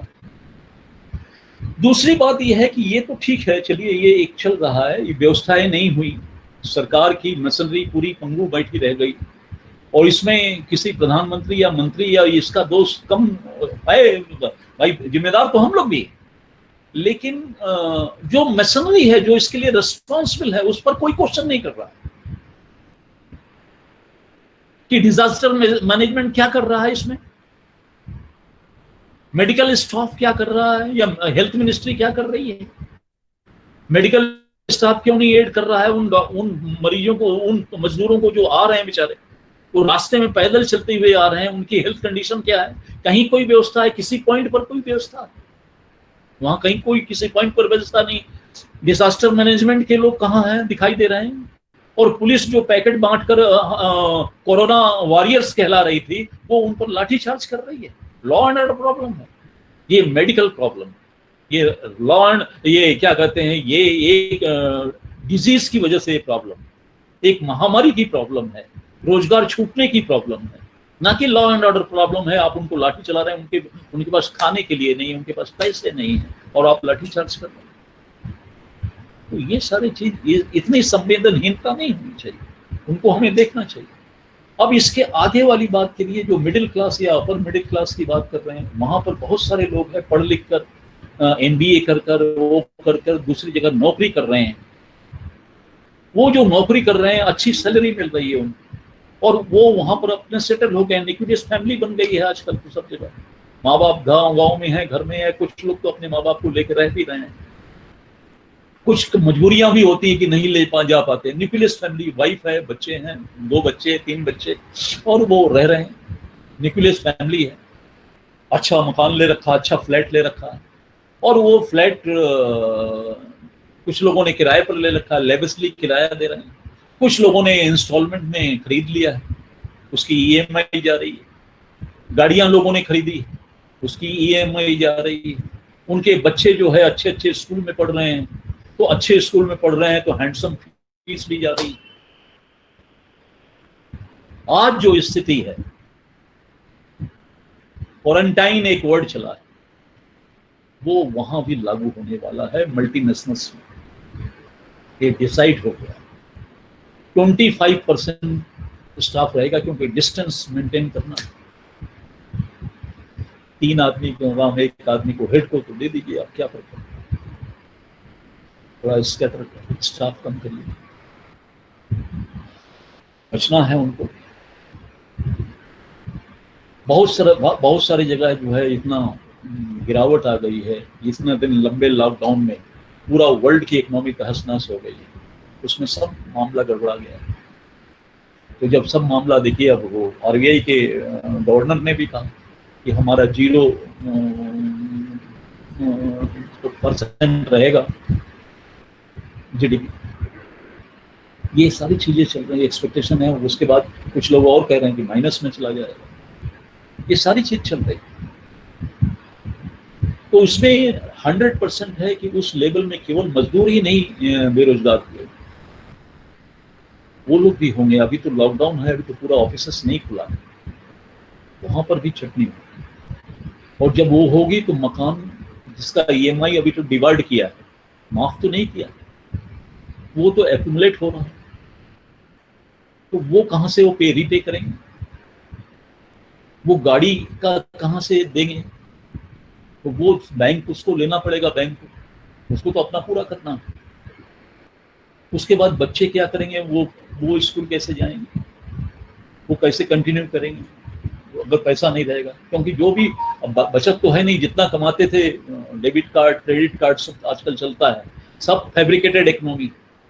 वो तो ये है कि हाँ लोन दे रहे हैं तुम्हारे परचेसिंग पावर बढ़ाने के लिए, रियल परचेसिंग पावर नहीं है, लेकिन परचेसिंग पावर बढ़ाने के लिए, फैब्रिकेटेड इकोनॉमी क्रिएट करने के लिए आपको लोन दिया जाता था। तो ये जो फैब्रिकेटेड इकोनॉमी की वजह से आपको ये जो सिस्टम 20, 25, 30 साल से जो ये आईएमएफ का और सबका जो चला और एक ट्रेंड बना दिया गया कि सबको इतना वो कर दो कि उनके पास टाइम ना हो तो एकदम इतना इंगेज कर दीजिए, कहीं टाइम नहीं है। सारे छोटे छोटे परचूनी की दुकान मेट्रोपॉलिटन सिटी से एकदम से हट गए, धीरे धीरे हटा दिए गए, मॉल्स कल्चर आ गया। अब मॉल्स कल्चर के बाद अब तो अमेजन और ये सारे मोबाइल शॉपिंग होने लग गई, अब ये सारा कल्चर आ गया। तो ये जो सारी चीज जा रही है, वो सारी चीज जाकर आपको एकदम डिपेंडेंट बना दिया जाए। यही हाल कृषि में भी हुआ। कृषि में ट्रैक्टर है, पेस्टिसाइड्स है, केमिकल फर्टिलाइजर है। वो जो किसान जो है एकदम से इंडिपेंडेंट था, उसके पास अपने हल थे, उसके पास अपने खेत थे, अपने जुताई करता था, वो एकदम अब इतना पैसा नहीं, छोटे किसान बहुत ज्यादा है संख्या में, वो ट्रैक्टर अफोर्ड नहीं कर सकते, वो किराए पर लेते हैं, किराए पर उनको टाइम से नहीं मिलता है, प्रोडक्शन पानी के लिए भी उनको किराए पर लेना पड़ता है बोरिंग से। तो वो बिजली अवेलेबल है कि नहीं, उस समय बिजली अवेलेबल, कितने आदमियों ने लाइन लगा रखा है, ये सारी चीजों से एकदम से त्रस्त वो भी है, उसको भी उसकी भी डिपेंडेंसी बढ़ा दी गई है। वो जो इंडिपेंडेंट था वो डिपेंडेंट हो गया, और ये कहीं से कंट्रोल हो रहा है। हर जगह तो ये कर दिया गया है कि आपको इंडिपेंडेंट रहने नहीं देना। तो अब सवाल है कि आफ्टर कोरोना आपको इंडिपेंडेंसी सीखनी पड़ेगी, आपको कुटीर उद्योग को बढ़ावा देना पड़ेगा, जो चाइना ने किया। चाइना के हर गांव में छोटे छोटे कंपोनेंट्स बनते हैं, और वो मल्टीनेशनल्स में जाकर वो सब वहां पर उसको इकट्ठा किया जाता है। तो हमें भी गांव में, हमारा तो कभी भी बेरोजगार रहा ही नहीं। हमारे सारे के सारे गांव, तो ह्यूम ने खुद अपनी रिपोर्ट में उस समय लिखा था कि इंडिया के जितने भी गांव हैं, India is not a single country, alone country, every village is independent in this country. Bharat का प्रत्येक गांव अपने आप में स्वायत्त वाला था, उसके वहां बनिया था, वहां तेल की मिल थी, वहां एजुकेशन था, वहां बार्बर था, वहां हर पेशे के लोग, प्रोफेशन के लोग थे। हर प्रोफेशन, किसी दूसरे गांव से जाने की जरूरत ही नहीं थी, हर गांव में ये व्यवस्था थी। हम इतने इंडिपेंडेंट थे, हर गांव इतना इंडिपेंडेंट था। खत्म कर दिया गया, एक सोची समझी रणनीति के तहत इसको खत्म किया, सारा साइड बना दिया गया। तो वो लाइफ स्टाइल अब चेंज करनी पड़ेगी। प्रधानमंत्री ने कहा कि आत्मनिर्भर होना है, तो आत्मनिर्भर होना है तो हमें कुटीर पर लौटना पड़ेगा। जिस तरह से मजदूर गांव में लौट रहे हैं, उस तरह से खेती पर लौटना पड़ेगा। ये देश कृषि प्रधान केवल नहीं था देश, ये उद्योग प्रधान भी देश था। और 1800 का जो डाटा है एंगस मेडिसिन का, उस डाटे को आप देखिए तो वर्ल्ड में, पूरे वर्ल्ड मार्केट में हमारा कंट्रीब्यूशन जो है वो 25% था टिल 1880। तो टिल 1880 वो गरम मसाला बेचकर थोड़ी हमारा 25% था। हम आयरन भी बेचते थे, हम अपने सिल्क को भी बेचते थे, हमारी मूर्तियां, हमारे पत्थर, हमारे बहुत सारे चीजें हमारी जाती थी, हमारे आर्टिफैक्ट बहुत जाते थे। हम वर्ल्ड में 25, ऐसे सोने की चिड़िया नहीं, वर्ल्ड में हमारा कंट्रीब्यूशन 25%। वो इकोनॉमिक्स रिपोर्ट पढ़ी है। हमको खाली कह देते कृषि प्रधान देश था, ये एक भ्रम फैलाया गया। हमारा देश कभी कृषि प्रधान देश नहीं था, कृषि थी हमारे यहाँ, लेकिन हम उतने ही उद्योग प्रधान देश थे। अब तो देखिए कहीं आप देखिए कि क्या हालत है, सारे जो स्किल और के वर्क थे, जो कारीगर थे, वो सब खत्म हो गए। हमारे वो ढाका में जो मलमल बनता था, तो पूरी 100 गज की थान जो है एक अंगूठी से पार हो जाती थी। आज कहाँ है? 400 काउंट का जो धागा है आज सबसे सुपर फाइन फैब्रिक माना जाता है। उस समय 2500 काउंट्स के धागे होते थे। You can't imagine even, that was the beauty of this country. खत्म कर दिए गए, हमको डिपेंडेंट बना दिया गया, और डिपेंडेंट वो भी फैब्रिकेटेड, कि हम आपको लोन देंगे ताकि आप खरीदो और फिर उसको हर महीने रीपे करते रहे, क्योंकि आपकी सेविंग कुछ नहीं है। इसलिए सेविंग के जितने भी इंटरेस्ट रेट हैं, देखिए सीधे सीधे रेट हो गए, कम कर दिए गए। पहले तो आप 5 साल के लिए जमा करते थे, दुगना मिल जाता, आज रेट देख लीजिए। तो आप वो माने आपको उस तरफ मोबिलाइज किया गया कि आप सेविंग करो मत, आप लो और काम करो, क्योंकि उनका कॉन्सेप्ट, उनका तो वन लाइफ है ना, 80 साल की जिंदगी है, उसमें जो कुछ करना है कर लो। हमारी 80 साल की जिंदगी नहीं है, हमारे परिवार, हम लोगों की एक, भारत में परिवार महत्वपूर्ण है, हमारी एक जिम्मेदारी होती है सबके प्रति, हमारे अगल बगल के प्रति, हमारे अंदर एक अंतर मन में होती है, फिर पीड़ा लगती है जब हम कुछ कर नहीं पाते हैं, लेकिन रहती है, वो करुणा का भाव रहता है सबके अंदर।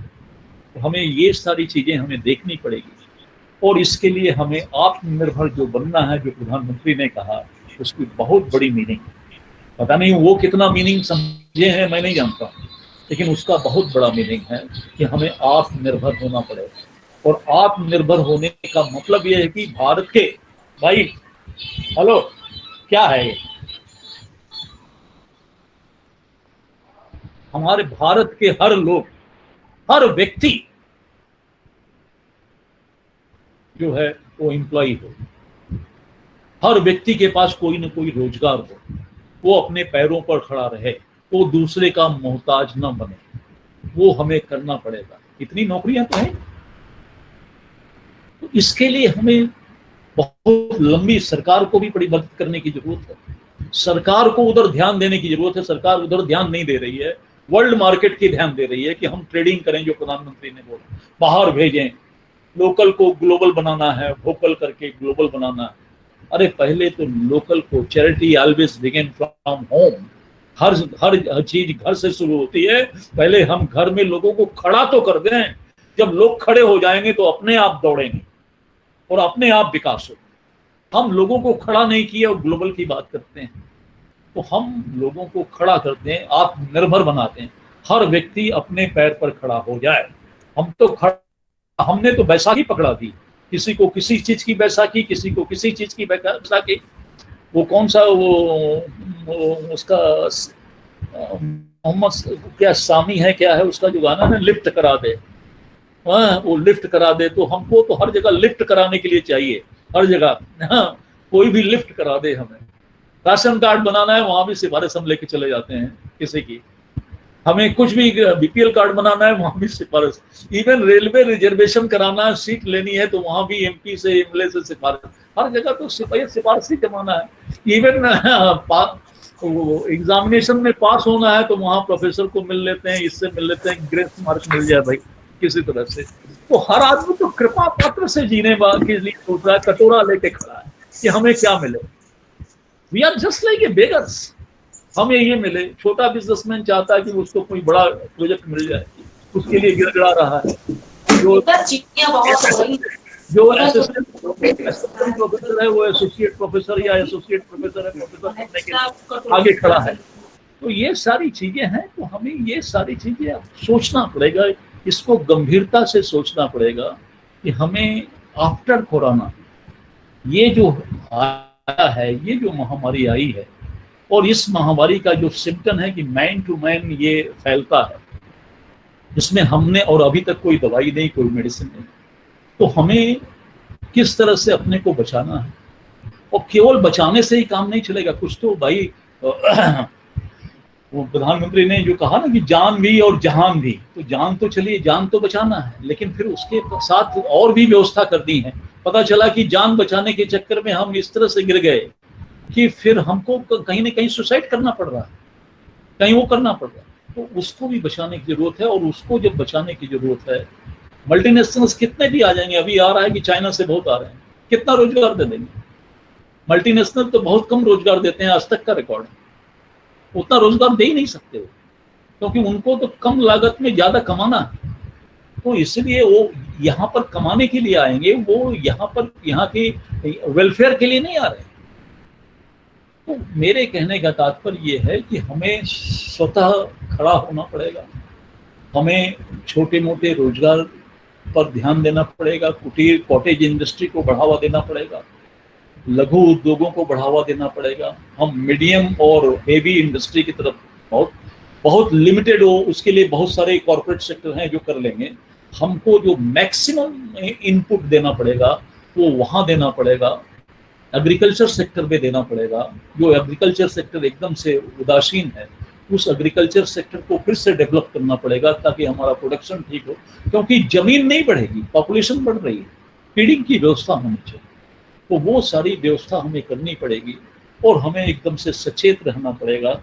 यही सारी चीज़ें हैं जो मैं चाहूँगा कि इसके लिए हम लोग क्या करना चाहिए, कैसे इसका ब्लूप्रिंट बने, एक दिमाग में तो आ गई बात। तो ये सारी चीज़ें हमें सोचनी, और हर चीज़ हम सरकार के भरोसे, क्योंकि हमारे यहाँ तो सवाल ये है कि हम तो सोचते हैं कि कोई करिश्माई व्यक्ति आ जाए और हमारे लिए कर दे। सरकार हर चीज कर नहीं सकती है, उसके बस की बात भी नहीं है। सरकार सिर्फ सपोर्टिंग के लिए होती है, इसलिए हमें खुद सोचना पड़ेगा, खुद आगे बढ़ना पड़ेगा और आगे बढ़कर ये करना पड़ेगा। और रोजगारों को हमें जीवित करने पड़ेंगे, छोटे छोटे रोजगार जीवित करेंगे, ताकि हम उन विलेज में जो ये मजदूर इकट्ठा होने जा रहे हैं, 50% तो मजदूर, 50% गाँव की आबादी तो आजकल शहरों में चली गई, जो अब गाँव में लौट रहे हैं, तो वहाँ पॉपुलेशन और बढ़ेगी, और वहां पर रोजगार नहीं होगा तो वहां लॉ एंड ऑर्डर प्रॉब्लम हो जाएगी। तो हम वहां रोजगार किस तरह से व्यवस्था कर पाए। सारा सरकार पर, मनरेगा पर डिपेंड करने से तो होगा नहीं, हर आदमी तो वो कर नहीं सकता।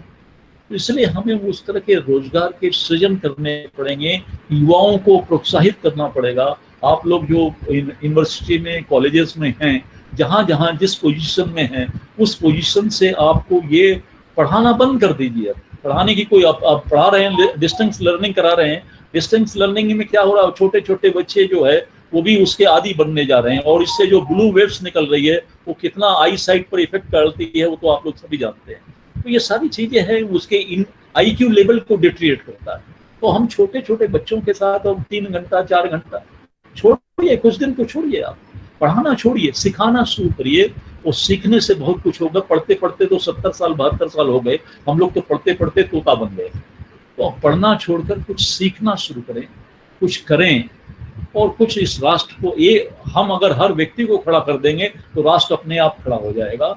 और ये राष्ट्र को खड़ा करने की आवश्यकता है, और ये बीमारी से हमें तभी हम निजात पाएंगे, ये बीमारी को तभी हम परेशान कर देंगे जब हम अपने पैर पर खड़े हो जाएं। हम अपने, पहले तो अपने स्वास्थ्य को देखें, पहले हेल्थ, हम अपने हेल्थ को, हम पहले अपनी जान बचाएं, और जान के साथ साथ जहान भी बचाएं। ये जब हम कर पाएंगे तो ये तभी कर पाएंगे, ये कोई मल्टीनेशनल आकर आपको करने वाला नहीं है। अपने काबे की हिफाजत तुम्हें खुद ही करनी है, अब यहाँ अबाबिल की लश्कर नहीं आने वाली। बहुत बहुत धन्यवाद।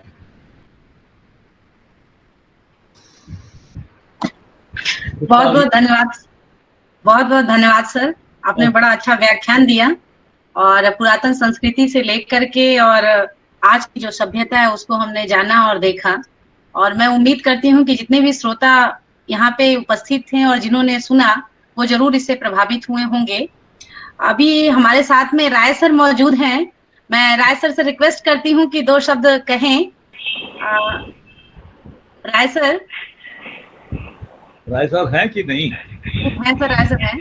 राय सर अपना फोन, राय सर आवाज आ रही है मेरी?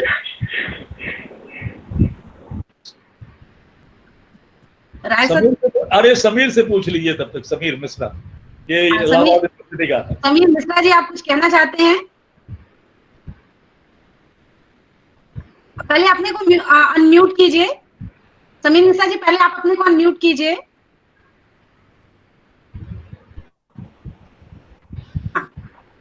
मेरा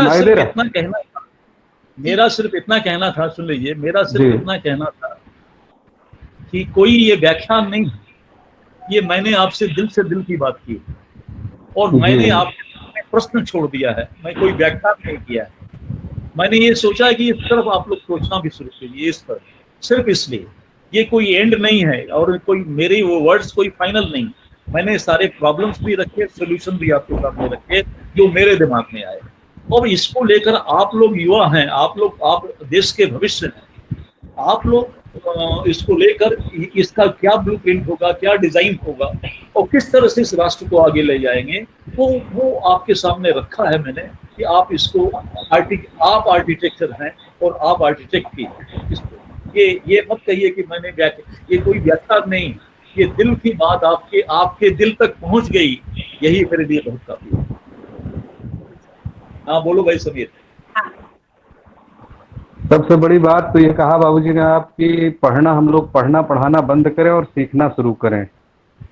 जब सीखना शुरू करेंगे तो निश्चित ही अपने आप में भी कुछ तब्दीली लाएंगे और अपने से जुड़े लोगों के मन में भी कुछ तब्दीली आएंगी, विचारों में तब्दीली आएंगी, तो हम जा करके खुद को भी खड़ा कर पाएंगे और अपने राष्ट्र को भी खड़ा कर पाएंगे।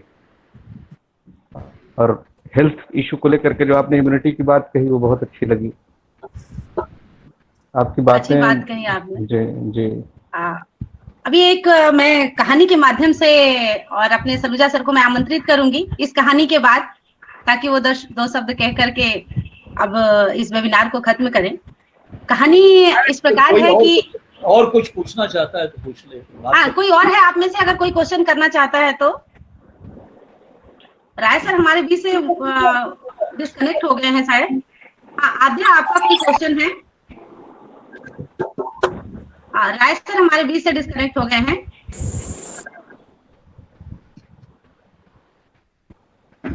चलिए कोई बात नहीं, काफी टाइम हो गया भाई। हाँ, एक छोटी सी कहानी के माध्यम से मैं अब अपने श्रोताओं को इसकी समाप्ति की तरफ ले जा रही हूँ। लॉकडाउन का पीरियड चल रहा है, हर कोई परेशान है, क्या होगा कैसे होगा। इसी पे एक छोटी सी कहानी है। एक बार बादलों ने ये निश्चित किया कि लगातार हम सालों साल काम करते जाते हैं, कभी छुट्टी ही नहीं लेते हैं, अब हमें भी हॉलीडेज पे जाना चाहिए। ये सोच करके सारे बादलों ने मीटिंग की और उस मीटिंग में उन्होंने ये डिसाइड किया कि अब हम 10 साल तक बरसेंगे नहीं। बहुत बरस लिया, अब 10 साल हम आराम करेंगे। उनकी इस मीटिंग की खबर जो है धरती पे भी आई। धरती पे जब आई तो किसानों को पता चली। किसानों ने निश्चय किया कि जब बादल बरसेंगे ही नहीं तो फिर हमें खेती बाड़ी तो बेकार हो जाएगी, चलो हम भी 10 साल के लिए अब छोड़ देते हैं, जैसे तैसे गुजारा करेंगे। किसानों ने काम करना बंद कर दिया। उन्हीं में एक किसान था हरिया। हरिया जो है उसने काम बंद नहीं किया, वो लगातार काम करता रहा। करते करते साल बीत गए। लोगों में इस बात की खबर फैली कि हरिया तो बड़ा ही मूर्ख है, वो तो सारा काम जो है हम लोगों ने बंद कर दिया, वो काम किए जा रहा है, बड़ा ही मूर्ख आदमी है, बादल तो बरसने वाले हैं नहीं। लेकिन वो अपना काम करता रहा, उसे किसी बात का असर नहीं पड़ा। एक दिन बादल जो है थोड़ा नीचे से गुजर रहे थे, बरसना था नहीं बादलों को, उनकी तो मीटिंग हो ही रखी थी, लेकिन वो नीचे से एक दिन गुजर रहे थे और हरिया को काम करते देखा। तो उन्होंने हरिया से पूछा कि अरे भाई हरिया, तुम ये क्या कर रहे हो? हम तो 10 साल बरसने वाले हैं नहीं, तुम ये काम क्यों कर रहे हो? हरिया ने जवाब दिया कि मैं ये काम इसलिए कर रहा हूँ बादल भाई कि कहीं ऐसा ना हो कि इन आने वाले 10 सालों में मैं अपना काम करना ही भूल जाऊं। तो मैं अपने काम को भूलूं नहीं, इसलिए मैं लगातार काम को किए जा रहा हूँ। बादल लोग ने ये बात सुनी, उन्हें थोड़ा ठीक लगा, वो ऊपर गए, उन्होंने दोबारा मीटिंग किया, कहा कि कहीं ऐसा ना हो कि हम भी 10 सालों में बरसना भूल जाएं, तो ऐसा करते हैं कि बारिश शुरू कर देते हैं। और फिर बादलों ने मिलजुल के बारिश शुरू की, बरसात हुई, हरिया का खेत लहलहाने लगा और बाकी जो बैठे थे वो बैठे ही रह गए। तो ये लॉकडाउन का पीरियड है, इसमें निराश होने की आवश्यकता नहीं है।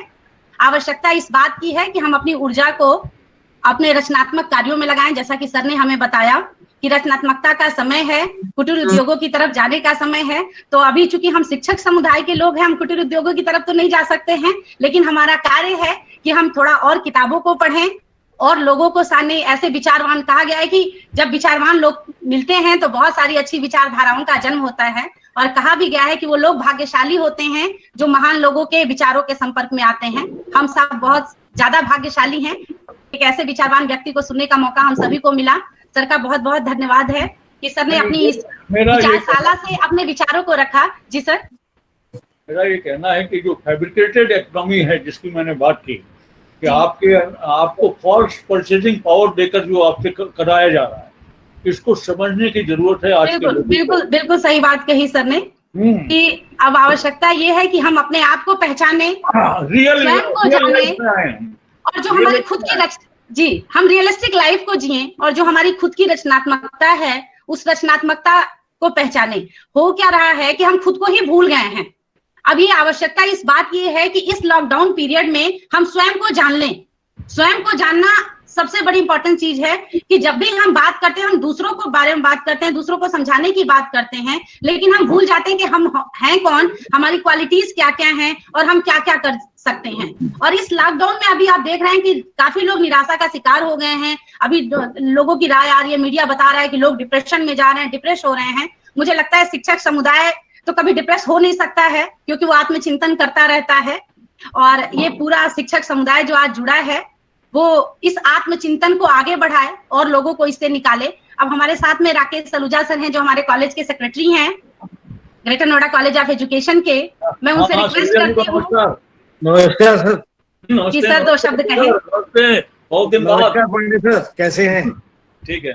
सुना आपको बहुत बढ़िया लगा, सबको ऊर्जा से भर दिया आपने।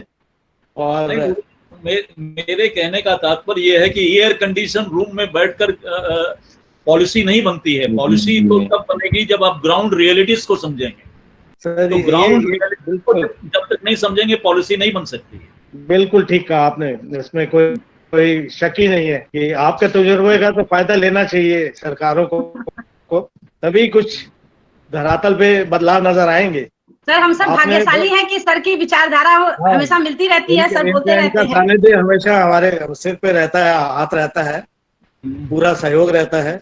और सर ने ये जो बात कही है प्रवासी मजदूरों की, बहुत ही मेरे को तो बहुत ही बढ़िया लगी बात। बहुत अच्छी बात, बहुत अच्छी। एक जर्नलिस्ट ने या ये इलेक्ट्रॉनिक मीडिया ने जो एक नाम नया एक कॉइन कर दिया प्रवासी मजदूर, ये मतलब सुन के बड़ा, जब देखते हैं तो अटपटा सा लगता है। सर ने वही बातें कह के जो है ना, एक तरह से दिल को बहुत ही आत्मविभोर सा कर दिया है कि ऐसा चीज नहीं होनी चाहिए हिंदुस्तान के अंदर, कि जो अपना है उसको अपनाइए ना। जब आप उद्योग चलाने के लिए उसके ऊपर डिपेंडेंट है, उसको दीजिए, तो भी उसको जरूरत है तभी तो रुकेगा, नहीं तो क्या करेगा वो रुक के, जब आप उसको थाम ही नहीं सकते हैं कष्ट के समय में।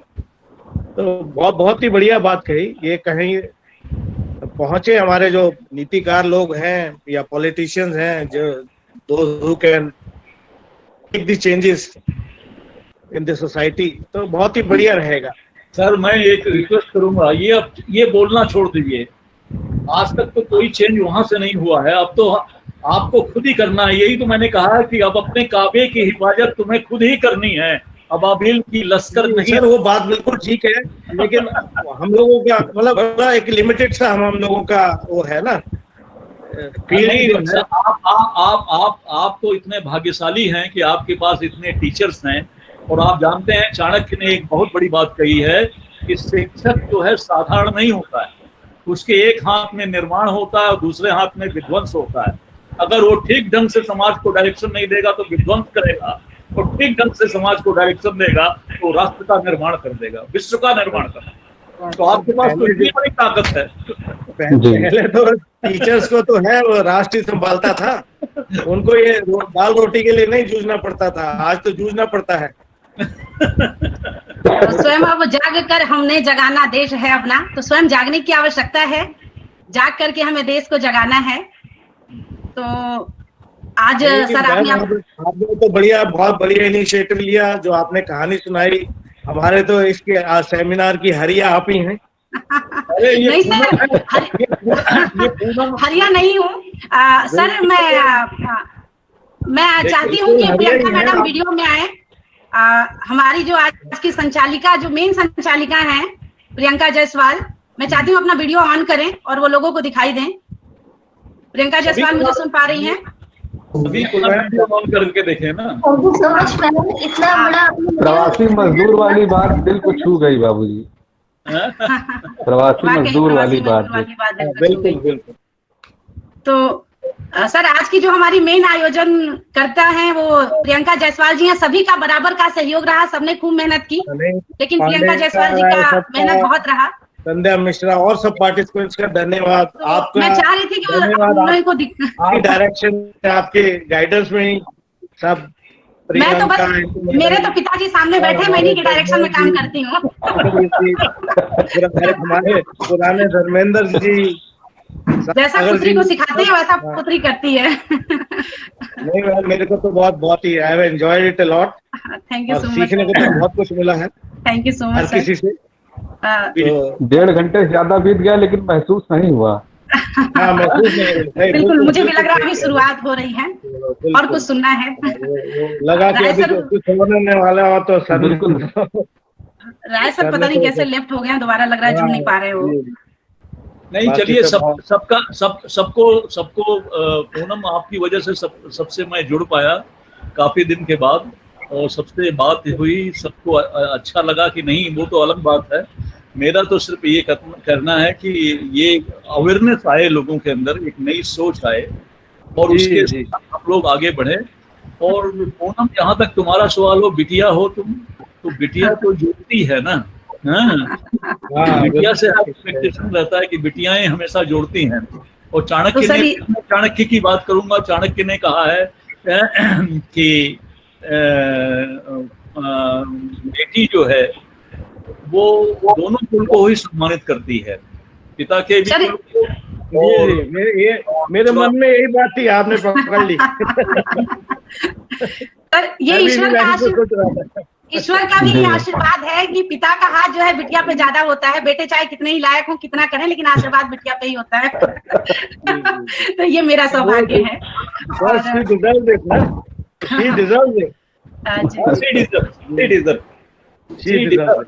वैसे भी जब पूर्णिमा में चांद निकलता है तो पूरा धरती शीतल हो जाता है, तो शीतल हो ही जाते हैं ना। इस लॉकडाउन में ये एक अचीवमेंट है हमारे लिए।